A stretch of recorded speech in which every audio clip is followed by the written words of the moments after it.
ಹಾಸನದಲ್ಲೊಂದು ಸರ್ಕಾರಿ ಶಾಲೆ ಭಾರಿ ಫೇಮಸ್ಸು. ಹತ್ತಾರು ಹಳ್ಳಿಗಳ ಮಧ್ಯ ಈ ಸರ್ಕಾರಿ ಶಾಲೆ ನಂಬರ್ 1. ಈ ಶಾಲೆ ಇಂಗ್ಲಿಷ್ ಮೀಡಿಯಂನಲ್ಲಿ ನಂಬರ್ 1. LKGಯಿಂದ 7ನೇ ತರಗತಿವರೆಗೂ 182 ಮಕ್ಕಳಿಂದ ವಿದ್ಯಾಭ್ಯಾಸ ಪಡ್ಕೊಳ್ಳಲಾಗ್ತಾ ಇದೆ. ಆದರೆ ಸ್ವಾತಂತ್ರ್ಯ ಬಂದು 77 ವರ್ಷಗಳಾದರೂ ಇಲ್ಲಿ ಶೌಚಾಲಯವೇ ಇಲ್ಲ. ಗಂಡು ಮಕ್ಕಳು ಇಂದಿಗೂ ಬಯಲಿನಲ್ಲೇ ಮಲ ಮೂತ್ರ ವಿಸರ್ಜನೆ ಮಾಡ್ತಾ ಇದ್ದಾರೆ. ಹೆಣ್ಮಕ್ಳಿಗೆ ಇರೋದು ಒಂದೇ ಒಂದು ಶೌಚಾಲಯ. ಶಾಲೆಯಲ್ಲಿ ಗೆದ್ದಲು ಹಿಡಿದು ಬೀಳೋ ಹಂತದಲ್ಲಿರುವಂಥ ಕೊಠಡಿಗಳು.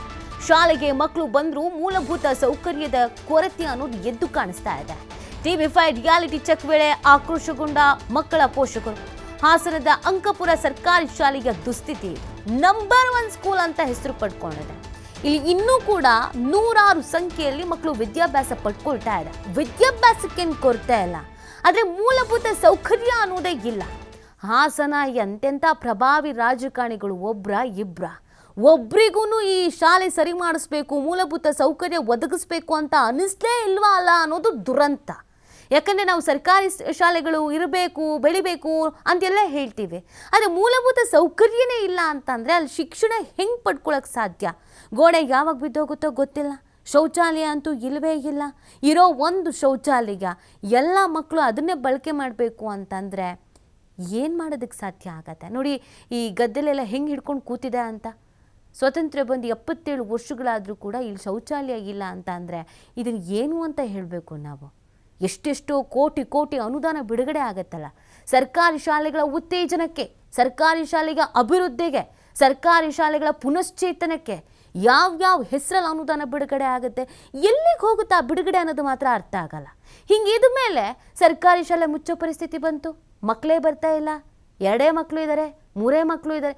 ಯಾವಾಗ ಬಿದ್ದು ಹೋಗುತ್ತೋ ಅಂತ ಗೊತ್ತಿಲ್ಲದಿರೋ ಸ್ಕೂಲಿಗೆ ಹೆಂಗೆ ಕಳಿಸ್ತಾರೆ ಸ್ವಾಮಿ ಪೋಷಕರು? ಹೋಗಲಿ ಪರವಾಗಿಲ್ಲ, ನಮ್ಮ ಮಕ್ಕಳು ತಲೆ ಮೇಲೆ ಬಿದ್ದು ತಲೆ ಒಡೆದೋದ್ರೂ ಪರವಾಗಿಲ್ಲ ಅಂತ ಈ ಸ್ಕೂಲಿಗೆ ಕಳ್ಸೋಕ್ಕಾಗತ್ತಾ? ಮೂಲಭೂತ ಸೌಕರ್ಯ ಬೇಕಲ್ವಾ? ಗಂಡು ಮಕ್ಕಳು ಈಗಲೂ ಹೊರಗಡೆ ಹೋಗ್ತಾರಂತೆ ಮಲಮೂತ್ರ ವಿಸರ್ಜನೆಗೆ. ಇರೋಬ್ಬರ ಎಲ್ಲ ಹೆಣ್ಣುಮಕ್ಳಿಗೂ ಒಂದೇ ಶೌಚಾಲಯ ಅಂತೆ. ಇನ್ನು ಶಾಲೆಯ ಒಳಗಿನ ಪರಿಸ್ಥಿತಿ ನೀವು ಗಮನಿಸ್ತಾ ಇದ್ದೀರಾ, ಈಗಲೋ ಆಗ್ಲೋ ಅನ್ನೋ ಪರಿಸ್ಥಿತಿ ಇದೆ. ಕ್ವಾಲಿಟಿ ಎಜುಕೇಷನ್ ಅಂತ ಹೇಳ್ತೀವಿ. ಏನು ಕ್ವಾಲಿಟಿ ಎಜುಕೇಷನ್? ಒಳ್ಳೆ ವಿದ್ಯಾಭ್ಯಾಸ ಮಾತ್ರ ಕೊಟ್ಟರೆ ಸಾಕ? ಮಕ್ಕಳಿಗೆ ಅನುಕೂಲಕರವಾಗುವಂಥ ಸೌಕರ್ಯ ಅನ್ನೋದು ಬೇಡವಾ? ಈ ಭಯದಲ್ಲೇ ಪೋಷಕರು ಸ್ಕೂಲಿಗೆ ಕಳಿಸ್ಬೇಕಾ ಮಕ್ಕಳನ್ನು?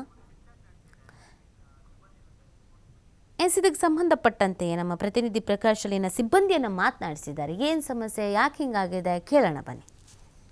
ಮನೆಗೊಂದು ಶೌಚಾಲಯ ಅಂತ ಹೇಳ್ತಾರೆ, ಆದರೆ ಶಾಲೆಗೆ ಮಾತ್ರ ಶೌಚಾಲಯ ಇಲ್ಲ.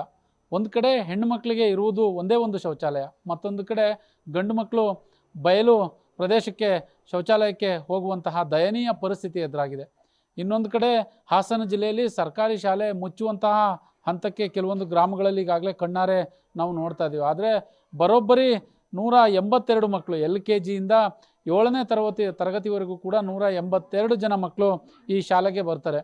ಪೋಷಕರು ಕೂಡ ಸಾಕಷ್ಟು ಖುಷಿಯಿಂದ ಈ ಶಾಲೆಗೆ ಮಕ್ಕಳನ್ನ ಕಳಿಸ್ತಾರೆ. ಆದರೆ ಶೌಚಾಲಯದ ವಿಚಾರದಲ್ಲಿ ಬಂದರೆ ಎಲ್ಲರೂ ಕೂಡ ಸಾಕಷ್ಟು ಆಕ್ರೋಶಭರಿತವಾಗಿ ಮಾತನಾಡ್ತಾರೆ. ಈಗ ಮೊದಲನೇದಾಗಿ ಇದಕ್ಕೆ ಸಂಬಂಧಪಟ್ಟ ಹಾಗೆ ಪೋಷಕರನ್ನ ಮಾತನಾಡ್ಸೋಣ. ಮೇಡಮ್, ಈಗ ಈ ಸರ್ಕಾರಿ ಸ್ಕೂಲು ಅಂತಂದರೆ ಇವಾಗ ಮೂಗು ಮುರಿಯುವಂಥ ಕಾಲ. ಅಂಥ ಸಂದರ್ಭದಲ್ಲೂ 182 ಮಕ್ಕಳು ಈ ಶಾಲೆಗೆ ಬರ್ತಾರೆ, ಆದರೆ ಶೌಚಾಲಯ ಇಲ್ಲ, ರೂಮಿನ ಸರಿಯಾಗಿ ಕೊಠಡಿ ಇಲ್ಲ, ಎಲ್ಲೋ ಒಂದು ಕಡೆ ಬಿದ್ದೋಗ್ತದೆ ಅನ್ನುವ ಆರೋಪಗಳಿದೆ. ನೀವು ಮಕ್ಕಳ ಪೋಷಕರಾಗಿ ಏನು ಹೇಳಲಿಕ್ಕೆ ಬಯಸ್ತೀರಾ? ಸರ್ಕಾರಕ್ಕೆ, ಅಧಿಕಾರಿಗಳಿಗೆ ಏನು ಹೇಳಲಿಕ್ಕೆ ಬಯಸ್ತೀರಾ? ಸರ್, ಇಲ್ಲಿನ ಸ್ಕೂಲಿನ ಬಗ್ಗೆ ಮಾತಾಡಬೇಕು ಅಂದರೆ ನಾವು ಇಲ್ಲಿನ ಟೀಚರ್ಸ್ ಬಗ್ಗೆ ತುಂಬ ಅಪ್ರಿಷಿಯೇಟ್ ಮಾಡ್ತೀವಿ ಸರ್. ನಮ್ಮ ಮಕ್ಕಳಿಗೆ ಒಂದು ವಿದ್ಯಾಭ್ಯಾಸದಲ್ಲಾಗಲಿ ಯಾವುದ್ರಲ್ಲೂ ಒಂದು ಕೊರತೆ ಅನ್ನೋದೇ ಇಲ್ಲ ನಮಗೆ. ಆದರೆ ಸ್ಕೂಲಿಗಳಿಗೊಂದು ಶೌಚಾಲಯ ಬೇಡವಾ ಸರ್ ಮಕ್ಕಳಿಗೆ? ಈಗ ಮನೆಗಳಲ್ಲಿ ಎಲ್ಲ ಸಪ್ರೇಟ್ ಟಾಯ್ಲೆಟ್ ಇರುತ್ತೆ, ಮಕ್ಕಳಿಗೆ ಬಯಲಿಗೆ ಹೋಗಿ ರೂಢಿ ಇರಲ್ಲ. ಈಗೆಲ್ಲ ಮರ್ತ್ಕೊಂಡು ಬಿಟ್ಟಿದ್ದಾರೆ, ಅದೆಲ್ಲ ಆವಾಗಿತ್ತು, ಈಗ ಅದನ್ನೆಲ್ಲ ಮರ್ತ್ಕೊಂಡು ಬಿಟ್ಟಿದ್ದಾರೆ. ಆಗ ಇಲ್ಲಿ ಬಂದು ಶೌಚಾಲಯ ಇಲ್ಲ, ಹೊರಗಡೆ ಹೋಗಬೇಕು ಅಂದರೆ ಮಕ್ಕಳಿಗೆ ಒಂಥರ ಮಾನಸಿಕವಾಗಿ ಹಿಂಸೆ ಆಗುತ್ತೆ. ನಾವು ಏನಪ್ಪ ಮನವಿ ಮಾಡ್ಕೊಳ್ಳೋದು ಅಂದರೆ, ನಾವು ಎಲ್ಲೂ ಓದಿಸಲ್ಲ ಸರ್, ಇಂಗ್ಲೀಷ್ ಮೀಡಿಯಮ್ ಸ್ಕೂಲಲ್ಲಿ ಏನು ಎಜುಕೇಷನ್ ಸಿಗುತ್ತೆ ಅದಕ್ಕಿಂತ ಹೆಚ್ಚಾಗಿ ನಮಗೆ ಈ ಶಾಲೆಯಲ್ಲಿ ನಮ್ಮ ಮಕ್ಕಳಿಗೆ ವಿದ್ಯಾಭ್ಯಾಸ ಸಿಗ್ತಾ ಇದೆ.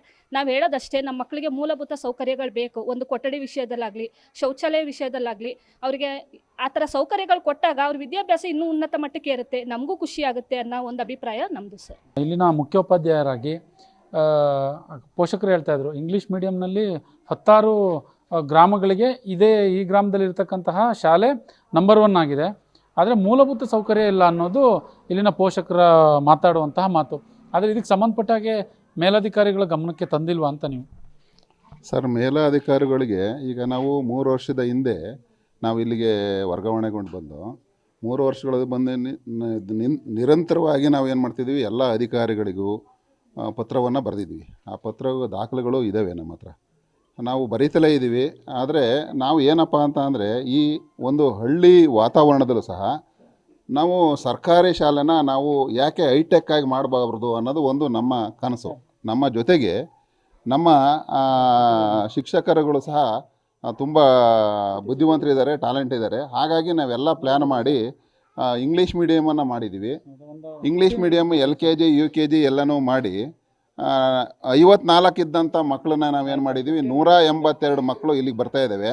ಅದಕ್ಕೆ ಕಾರಣ ಏನಪ್ಪ ಅಂದರೆ, ಇಲ್ಲಿ ನಮ್ಮಲ್ಲಿರ್ತಕ್ಕಂಥ ಟ್ಯಾಲೆಂಟೆಡ್ ಶಿಕ್ಷಕರು ಏನಿದ್ದಾರೆ ಅವರು ಕಾರಣ ಮುಖ್ಯವಾಗಿ. ಆಮೇಲೆ ಭಾಳಷ್ಟು ದಾನಿಗಳು ನಮಗೆ ಇಲ್ಲಿ ಸುಮಾರು ಮೆಟೀರಿಯಲ್ಸ್ ಎಲ್ಲ ದಾನ ಮಾಡಿದ್ದಾರೆ.